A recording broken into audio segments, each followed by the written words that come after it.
할렐루야. 우리 옆에 있는 분들과 인사를 나누십시다. 할렐루야. 반갑습니다. 오늘 주신 하나님의 말씀은 시편 145편 8절부터 10절까지 말씀이 되겠습니다.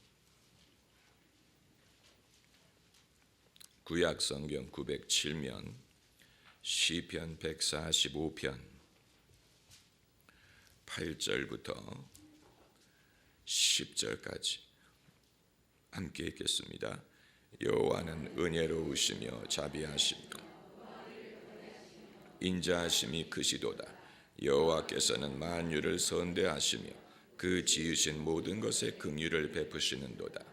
여호와여, 주의 지으신 모든 것이 주께 감사하며 주의 성도가 주를 송축하리이다. 아멘.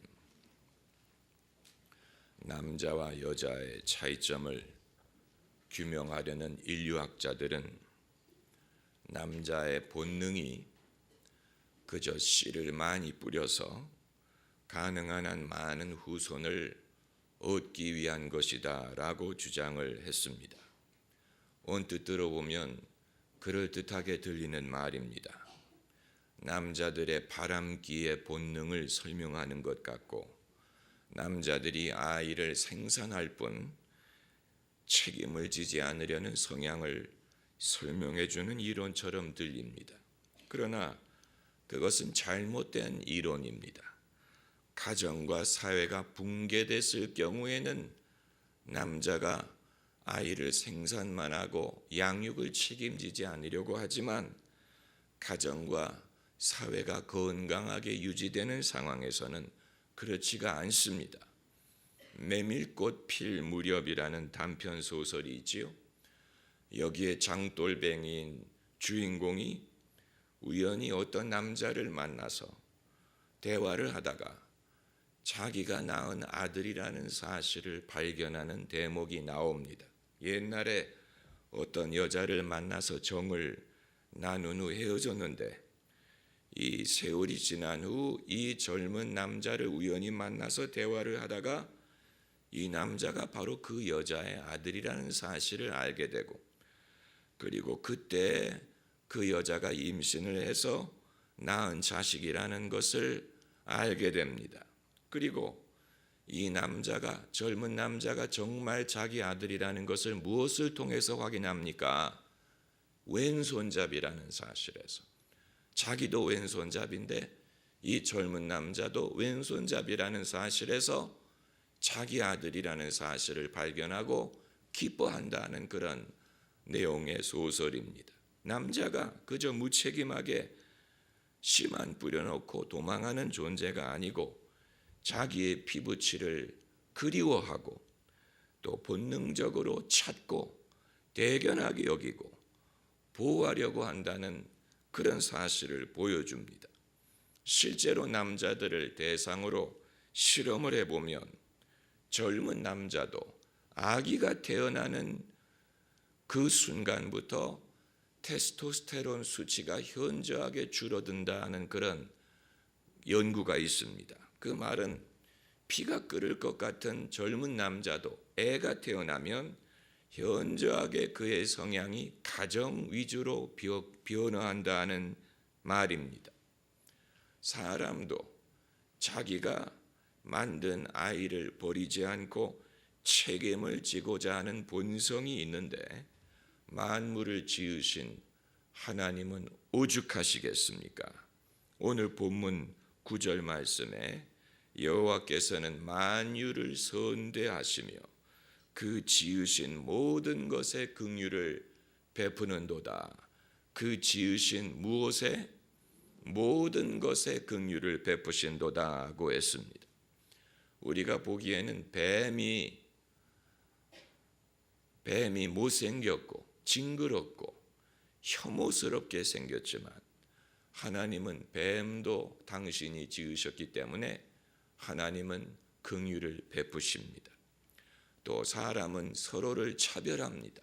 인종에 따라서, 또 피부 색깔에 따라서 이런 식으로 사람처럼 서로를 차별하는 존재가 없는데, 하나님은 모든 사람이 당신의 형상으로 지음을 받았고 당신이 만드셨기 때문에 다 귀중하고 다 사랑하십니다. 우리가 모든 사람을 향한 하나님의 사랑을 믿지 못한다면 왜 우리가 천국의 복음을 모든 족속에게 전해야 될 것인지를 확신할 수 없습니다.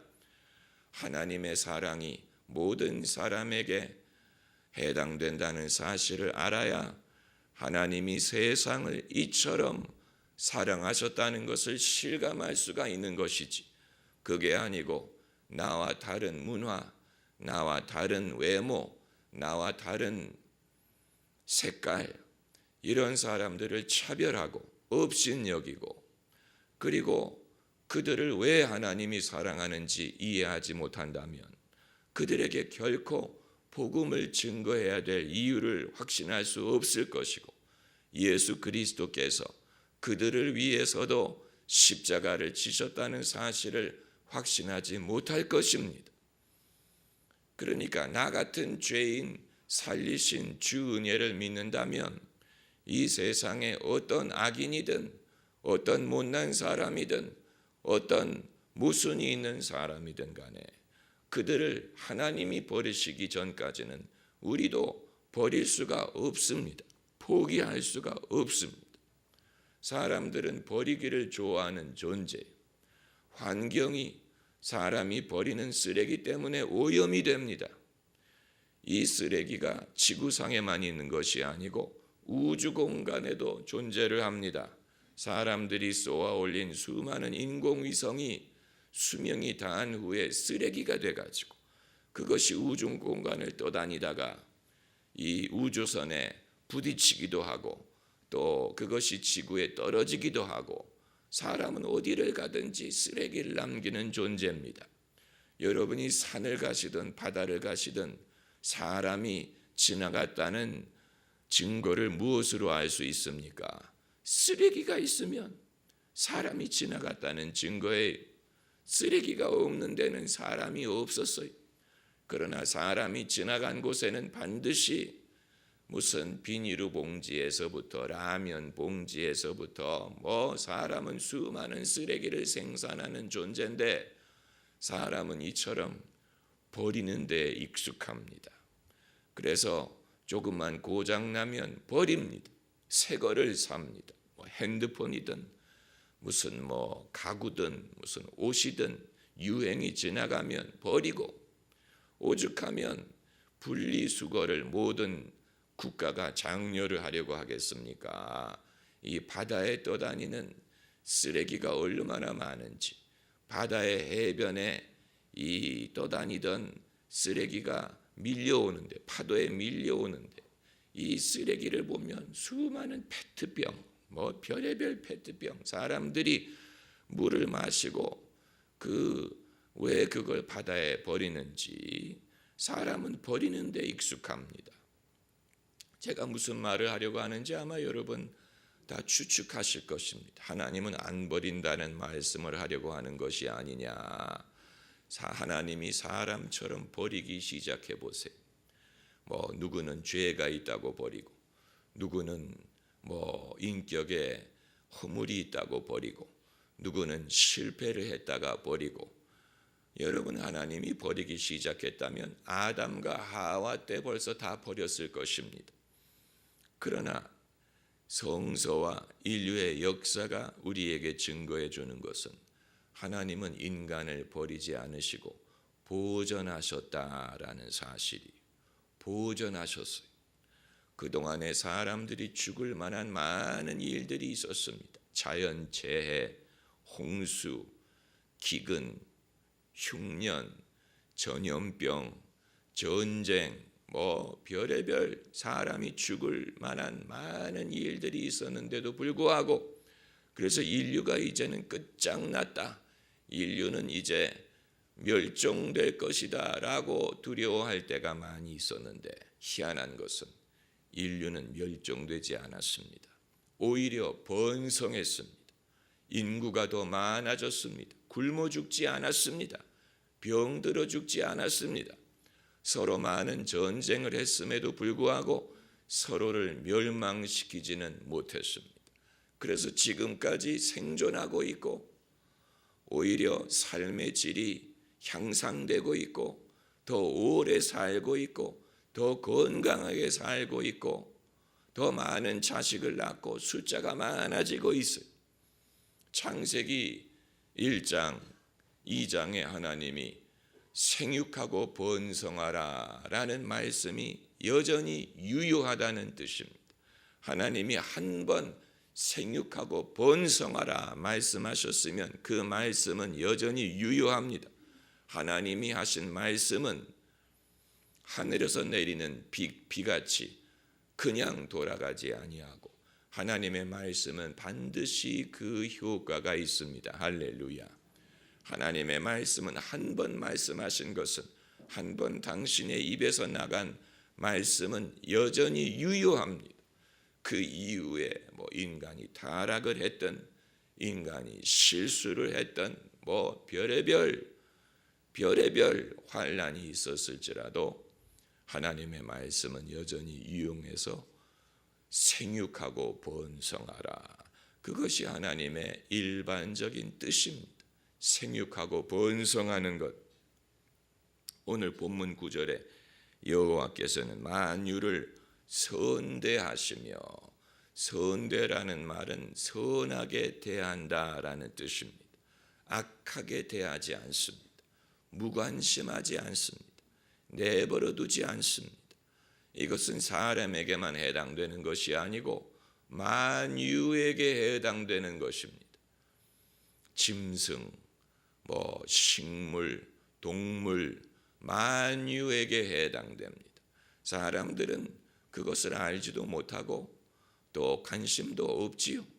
그러나 하나님은 참새 한 마리도 당신의 허락 없이는 땅에 떨어지지 않는다고 말씀하셨어요. 참새, 인간이 보기에 하찮은 존재가 참새. 그러나 하나님은 참새 한 마리도 당신의 허락 없이는 땅에 떨어지지 않느니라. 인간은 오죽하겠습니까? 할렐루야. 사람도 하나님이 허락하셨기 때문에 땅에 떨어지는 일이 있을지라도 하나님이 허락하셨기 때문에 일어나는 것이지, 우연히 하나님이 관심을 기울이지 않는 동안에, 아무도 지켜보지 않는 동안에 사고로 사람이 땅에 떨어지는 것이 아니라는 사실이에요. 가수 이용복 씨가 옛날에 가엾은 나의 어머니 왜 나를 낳으셨나요? 라는 노래를 불렀지요.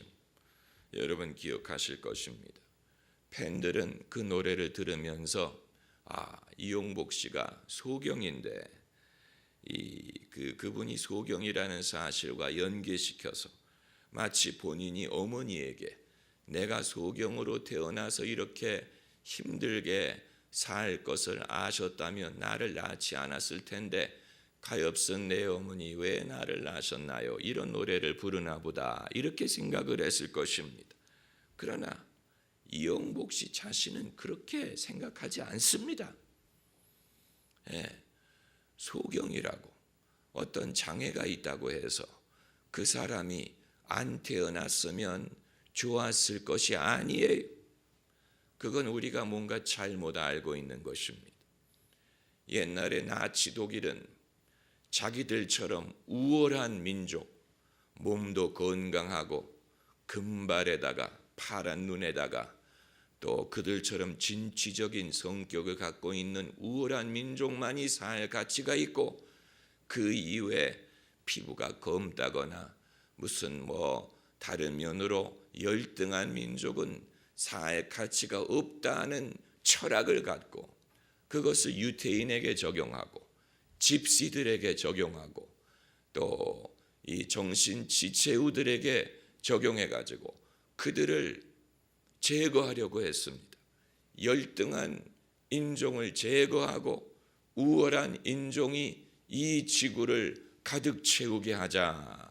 여러분 이것처럼 일단 자기들이 우월하지도 않고, 그리고 그것은 인간을 모르는 것입니다. 인간의 우월함이나 열등함을 그런 식으로 무슨 얼굴 색깔이라든가 신장이라든가 건강 상태라든가 뭐 재능이라든가 이런 것으로 판단할 수 있는 것이 아니에요. 사람은 얼마든지 변화가 가능합니다. 그래서 전혀 조상 중에 무슨 물리학자가 없는 집에서 세계적인 물리학자가 탄생할 수도 있고, 전혀 예능이나 연예인 기질이 없었던 가정에서 뛰어난 연예인이 탄생할 수도 있고, 사람은 모르는 것입니다. 언제는 영국 민족이 남들보다 우월해서 그들이 세계를 이 식민지화하고 이 영국 문화를 세상에 퍼뜨렸습니까? 아니에요. 로마 시대에는 영국은 야만인에 불과했습니다. 로마 시대에는 이 독일이든 스칸디나비아든 영국이든 심지어 프랑스도 야만족에 해당했습니다. 야만족. 영화 글래디에이터를 보면 이 로마 군대가 이 게르마니아의 군대와 전투하는 장면이 나오지 않습니까? 게르마니아, 독일을 말하는 것인데, 이 로마 병정들은 제대로 된 투구와 갑옷과 그리고 이 전략을 갖추고 아주 이 전문화된 전투를 수행할 수 있는 그런 문명이고, 게르마니아족은 이 짐승 가죽으로 된 옷을 입고 그냥 칼 하나 들고 도끼 들고 싸우는 그런 민족으로 묘사하지 않습니까? 실제로 그 당시에는 게르마니아 이런 민족이 야만족으로 여겼어요. 야만족. 그러나 지금은 다르지요. 그러니까 사람이든 국가든 문화든 섣불리 판단할 수 있는 것이 아니라는 얘기. 섣불리 판단할 수 있는 것이 아니에요. 옛날에 이 로마와 전쟁을 벌였던 카르타고는 북아프리카에 있는 문명이었는데 그들의 영광은 벌써 옛날 이야기가 됐어요. 카르타고는 이제 더 이상 문명으로 존재하지 않습니다. 사라졌습니다. 멸망했습니다. 이런 식으로 역사는 돌고 도는 것이고 두고 봐야 됩니다. 길고 짧은 것은 두고 봐야지. 한때 어떤 나라가 큰 영광을 거두었다고 그들이 당연히 우월하고 남들이 열등한 것이 아니에요. 몽골 민족이 한때 중국 대륙을 정복하고 유럽까지 진출을 했었는데 몽골이 지금은 어떤 상태에 있습니까? 그러니까 한때 어떤 결과를 가지고 이들이 영원히 우월하다, 우수하다 이런 식으로 말할 수 있는 것이 아니에요.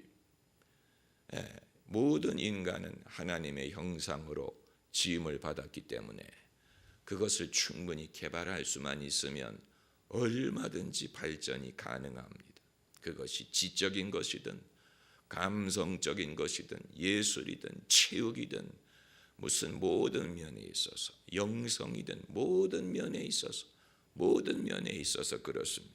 사람의 운명을 그런 식으로 이미 정해져 있는 것처럼 제한하면 안 됩니다. 이 창세기에 노아의 세 아들 햄, 소세지, 부대찌개, 햄, 셈, 야벳 이 세 아들이 이제 서로 다른 민족을 이루었다, 다른 인종을 이루었다라는 그런 이론을 펴는 사람들이 있죠. 그래서 셈족의 후예는 이 장막을 짓고 영적인 제사장의 사명을 받았고, 야벳은 이 물질적으로 발전하고 성장하는 그런 후예가 됐고, 햄의 후예는 노예 후손이 되었다, 이런 주장을 펴는 사람들이 있는데, 여러분 그것도 다 부질없는 일입니다. 왜냐하면 누구든지 그리스도 예수 안에 있으면 새로운 피조물이라. 이전 것은 지나갔으니 보라 새 것이 되었도다. 그때에는 예수님이 오시기 이전에는 어떤 저주라든가 죄의 결과가 후손들에게 미치는 그런 것이 있었을지라도 예수 그리스도 안에서는 그 모든 것이 다 해지되고 다시 시작합니다. 새로운 가능성을 하나님이 가능하게 하시기 때문에 셈족의 후에 아시아 민족이 영적인 일만 담당을 한다든가 철학적으로만 발달하는 것이 아니고 우리도 세계적인 물리학자를 배출할 수 있고 그리고 과학과 문명과 경제가 발전할 수 있고 이 하나님이 주시는 축복을 그리스도 예수를 통해서 모든 민족이 누릴 수가 있습니다. 너희는 온 천하에 다니며 만민에게 복음을 전파하라고 말씀하셨고 너희는 가서 모든 족속으로 제자를 삼으라고 말씀하셨어요. 모든 족속이 예수 그리스도를 통하여 주시는 하나님의 축복을 누릴 수가 있습니다. 그 사실을 믿어야 됩니다. 이전 일은 지나갔으니 보라 새 것이 되었도다. 하나님은 창조도 하셨지만 다시 거듭나게도 하시는 분이에요. 할렐루야. 처음 창조하신 것도 대단한 일이었지만 두 번째 창조, New Creation, 새로운 피조물 그리스도 안에서 거듭나게 하신 이전에 어떤 흠이나 어떤 핸디캡이나 장애가 있었을지라도 그리스도 안에서 거듭날 때 새로운 가능성과 새로운 능력을 부여받을 수가 있습니다. 이 우리 조상들은 특별히 조선시대 조상들은 사람을 자꾸만 가두어 놓으려고 했어요. 그들의 사회적인 계급에 따라서 양반, 상민 이런 식으로 이런 식으로 그 사람의 출신에 따라서 남자나 여자냐, 양반이냐, 무슨 천민이냐, 아버지가 하는 사람이냐, 이런 걸 가지고 사람들을 옥매려고 했어요. 그래서 무슨 백정의 자식은 항상 백정이 돼야 한다고 생각하고, 양반의 자식은 항상 양반이라고 생각하고, 그것처럼 하나님을 모르고 인간을 모르는 것이 없는 것입니다. 여러분, 그것은 불신에서 비롯되는 것입니다. 불신. 그건 진리가 사실이 아닙니다. 그 사실을 우리가 알아야 됩니다. 성경에 등장하는 인물 중에 이 누가복음을 지은 누가는 의사 아니었습니까? 의사는 로마 시대에 노예 계급이었다는 사실을 아세요? 의사는 그 당시에 대우를 못 받았어요. 노예 신분이었어요. 그러나 누가가 노예 신분인데도 불구하고 예수님을 믿고 예수님을 가장 잘 해석한 신학자 중에 한 사람이 되고 누가복음과 사도행전을 기록해서 초대교회의 산 증인이 되지 않았습니까? 그 이외에도 막달라 마리아 같은 사람은 요즘 말로 팔자가 사나운 여자였어요. 7 귀신이 들려 있었던 여자였는데 예수님이 그 귀신을 쫓아내주고 난 다음에 성녀가 됐어요. 사도들보다 먼저 부활하신 예수님을 만나 뵙고 예수님의 부활하신 소식을 전한 인물이 막달라 마리아예요. 그러니까 과거의 출신, 과거의 배경 이런 것이 그 사람을 정의하지 않는다는 사실을 우리가 알아야 돼요. 과거를 안다고 현재를 알 수 있는 것이 아니에요. 예수님의 놀라운 능력을 거기서 볼 수가 있는 것입니다. 그렇기 때문에 이제 이 사람이든 짐승이든 모든 사물이 이 세상에 존재하는 이유가 무엇입니까? 철학자들이 수천 년 동안 질문했던 것은 인간은 왜 존재하느냐? 사물은 왜 존재하느냐? 이런 질문 아닙니까? 인간뿐만이 아니고 사물, 우주는 왜 존재할까? 그 해답이 어디 있습니까? 하나님이 만드셨기 때문에 존재합니다. 할렐루야. 하나님이 만드셨기 때문에 존재하는. 내가 왜 사느냐? 하나님이 나를 지으셨기 때문에 사는 것입니다. 나의 삶의 가치, 목적, 이유, 이것을 하나님에게서 찾습니다. 오늘 본문에 시편 저자가 그것을 분명하게 말하고 있어요. 여호와께서는 만유를 선대하시며 그 지으신 모든 것에, 하나님이 지으셨어요. 사람은 무엇을 만들어 놓고 무책임하게 떠나갈 때가 많이 있지만, 하나님은 당신이 지은 것에 대하여 책임을 거두지 않습니다. 당신이 지은 모든 것에 긍휼을 베푸십니다. 그럼 타락을 했는데, 인간이 타락을 했는데 여전히 하나님 보시기에 좋다고 말해야 되느냐? 처음 인간을 만드셨을 때는 좋았더라라고 했는데, 사람이 범죄했는데 여전히 하나님 보시기에 좋다는 말이냐? 여전히 좋아요. 8절 말씀을 보세요. 여호와는 은혜로우시며 자비하시며 노하기를 더디하시며 인자하심이 크시도다. 왜 이 속성이 필요합니까? 하나님에게 인간이 죄인이고 연약한 존재이기 때문에 그런 것입니다. 인간이 그런 존재임에도 불구하고 하나님은 은혜로우시고 자비하시고 노하기를 더디하시고 인자하심이 크시도다. 우리가 함부로 하나님이 지으신 것들에 대하여 판단을 하면 안 됩니다. 하나님은 왜 저런 사람을 만드셨을까? 이렇게 생각하면 안 됩니다. 하나님은, 사람들이 그런 말 하죠. 니네 엄마가 너 낳고 미역국 드셨냐?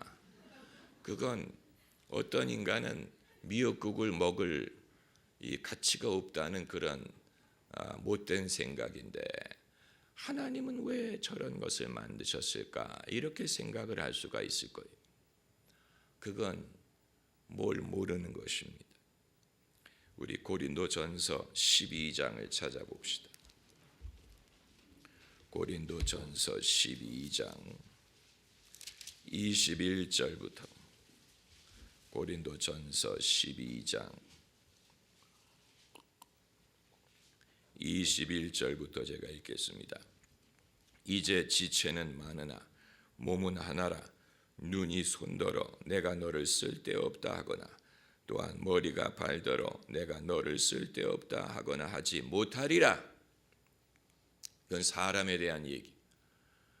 머리 역할이 있는 사람, 발 역할을 하는 사람이 있는데, 머리 역할을 하는 사람이 발 역할을 하는 사람에게 너 쓸모없다, 너 있으나 마나다, 이렇게 말할 수 없다는 얘기예요.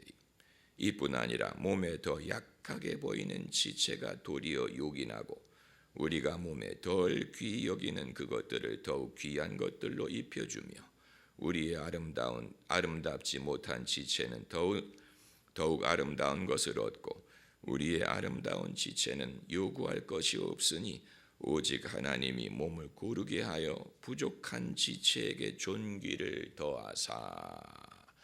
부족해 보이는 사람에게 하나님이 존귀를 더하신다는 사실.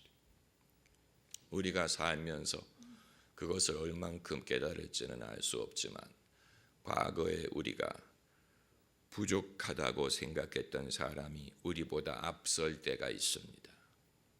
돈도 더 많이 벌고 더 가족도 화목하고 더 사회적으로 큰 일을 하는 경우가 있습니다. 나보다 부족해 보이는 사람.